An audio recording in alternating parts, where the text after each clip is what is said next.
Join me by the candlelight.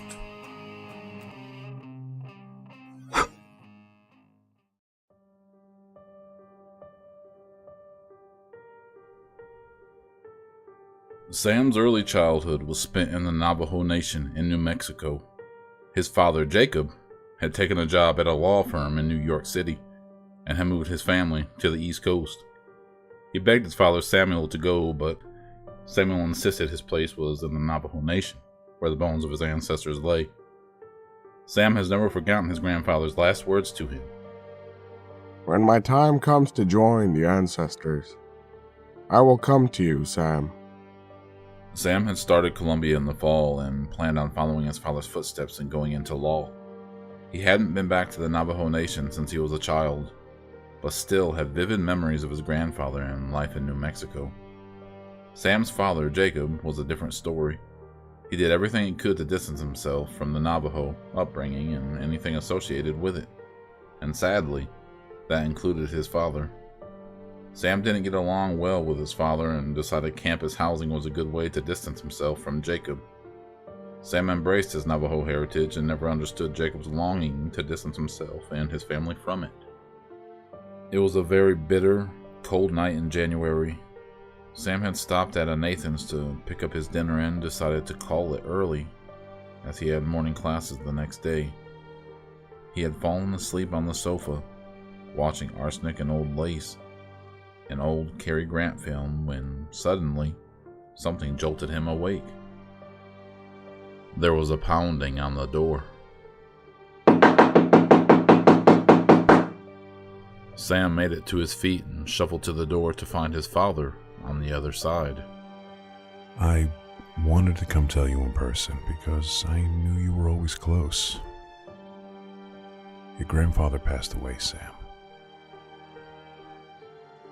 Sam stood there in shock, unable to process the news that his father just delivered.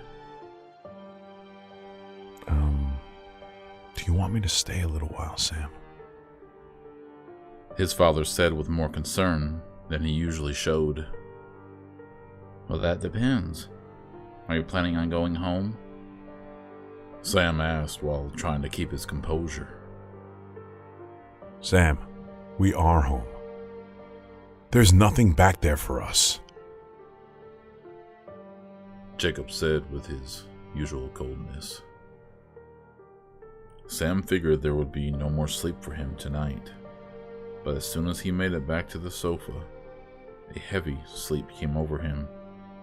Sam didn't know if he was awake or asleep, as everything seemed so vivid. There was a mist that came over the room. Sam knew someone was there. He felt it.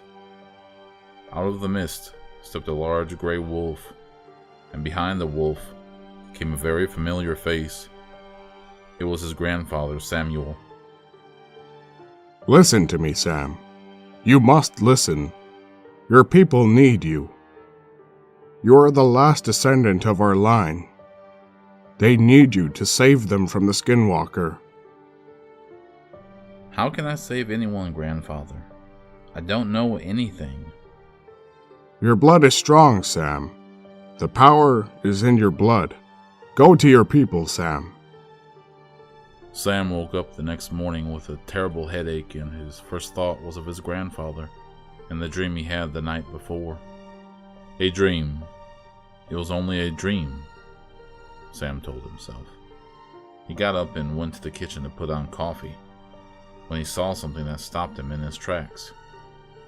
There on the floor were paw prints, large paw prints. Sam dropped his head in his hands and cried. His grandfather had kept his word. He came to him. But then Sam remembered his grandfather's words from the night before and didn't have a clue what they meant. Sam could never refuse his grandfather, even when he was a young child, and he knew he could not refuse him now. Sam booked the first flight and was headed home. He didn't have a clue what he would find, but he knew that after this, he would never be the same. It was about a 6-hour flight out of JFK, and Sam tried to relax. but he couldn't stop his grandfather's words from repeating in his mind. He was finally able to close his eyes and started to doze off. The mist appeared again. This time his grandfather emerged alongside a huge black bear. The bear was staring directly at Sam and slowly walked away from his grandfather and come to rest by Sam's side. He is your spirit animal, Sam. He will be your guide and your strength. He will be there when you need him. All you have to do is summon him. Sam woke up more puzzled than ever. He wasn't schooled in the old ways. His father had done everything to keep him from that, and it wasn't in his best interest.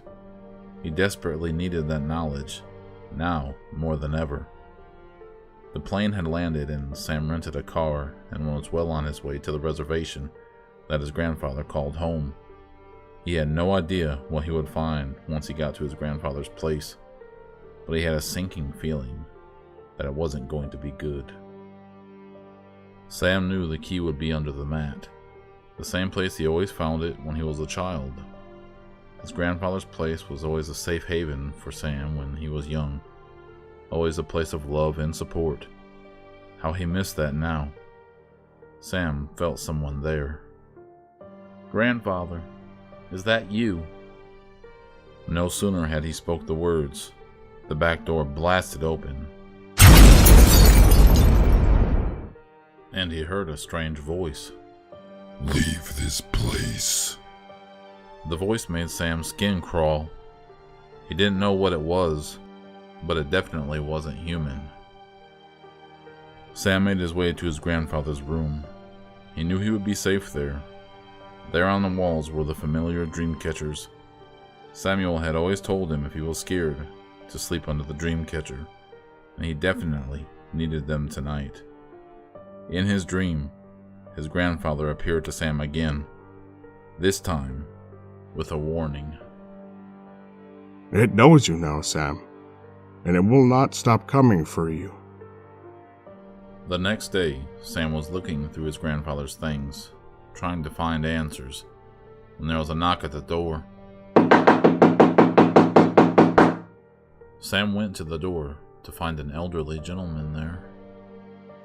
"You must be Sam. Your grandfather told me much about you. He was very proud of you, young man."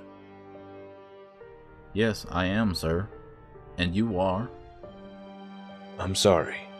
My name is Nathaniel. I knew your grandfather for most of our lives. He said you would come." "What else did he tell you?" "I'm sorry, but I'm kind of in the dark here." "I think we need to talk, Sam, but not here. I have much to tell you, but it has to be on clean ground." Sam had more questions than answers, but he met up with Nathaniel as directed.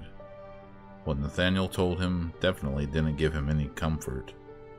Nathaniel told him his grandfather had been stalked and killed by a Skinwalker. "Samuel was the oldest of your family and a very strong man. The Skinwalker draws power from your blood, but Sam, it fears you. You are the only one that can defeat it. The power is in your blood." His grandfather had also told him those words, but what did it mean? "What about my blood, Nathaniel? How can I possibly defeat something when I don't even know what it is?" "When the time comes, young Sam, you will know. Your grandfather will provide the knowledge. You will provide strength and power." Somehow, Sam knew Nathaniel was right. He knew when the time came, he would not be facing the Skinwalker alone. Sam somehow knew that his grandfather would be by his side, and that gave him comfort. His grandfather was coming to him more now, and Sam knew that meant the time was drawing near when he would face the Skinwalker. His grandfather was teaching him how to draw his strength and how to call his spirit animal the great black bear. Sam didn't know it yet, but his spirit animal also had a great part to play in the battle with the Skinwalker. "How will I know when the time has come?" You will know it's time when the moon is full and at its peak. It will come, and there will be a great battle. It will all depend on you, Sam. And with that, his grandfather was gone. In 2 days' time, the full moon would be at its peak, and Sam knew it was time. There was a knock on the door. It was Nathaniel. He told Sam to be prepared to see familiar faces, as the beast can change, and would do anything to confuse him. Whatever you do, young Sam, do not look it in the eyes. No matter what it says, do not look it in the eyes. Its power is in its eyes. It was the night the full moon was at its peak, and Sam was nervously awaiting a sign. It was close to midnight, and Sam heard a knock at the door. A strange knock. Then there was scraping at the window.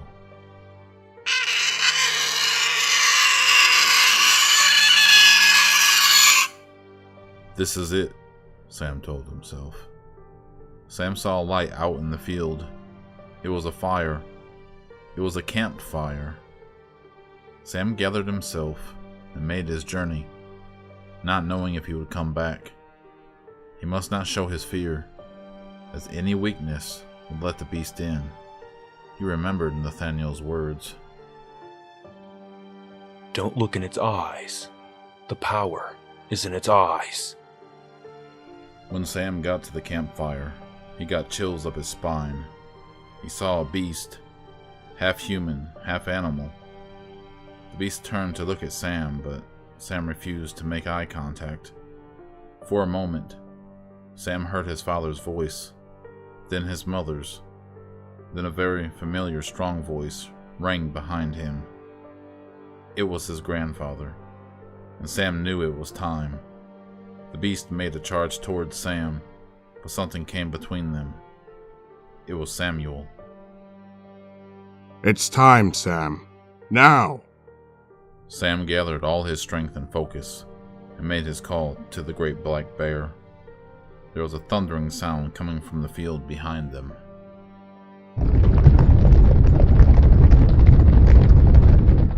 What emerged was a massive black bear. The bear rose up on his hind legs, and upon Sam's command, he charged. The hunter was now the prey. The Skinwalker was surrounded by Sam at its front, Samuel by its side, and the mighty bear at its back. All three ripped and shredded the beast with everything they had. Strange howls and screams filled the air that night. Sam woke up by the fire, bloody and battered. It took him a minute to realize it wasn't a nightmare. He looked over and saw his grandfather kneeling by the fire. "Is it over, grandfather?" His grandfather looked up toward Sam. No. It's just begun. His eyes were glowing red. It's in the eyes. The power is in the eyes.